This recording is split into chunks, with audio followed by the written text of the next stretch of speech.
Ikamiz xudo xohlasa ikkitadan stokka tiqib berganmiz. Xudo xohlasa chotki chiroyli chiqqan bu. Bu tomonlari mana ko'rinishi o'ta ideal chiqdi xudo xohlasa. Zo'r. Hop, balkonimiz mana. O'ta chiroyli chiqdi. Balkonni ham chiroylab zazorlarigacha e'tibor berilgan. Lazerlarga qo'yib xudo xohlasa chiroylab terib berildi. Uyning egalari shunaqangi yaxshi insonlar ekan.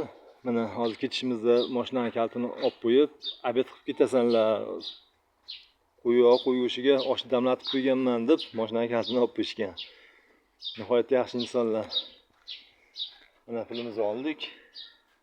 Xudo xohlasa hamma yoq chotki. Shogirdlar kiyinib bo'lgan, bular ham syomkada. Chotki zo'r. Xudo xohlasa shunaqangi ishlar kerak bo'lsa kimgadir 508 86 86 33 kodi bilan bemalol aloqaga chiqaverasizlar.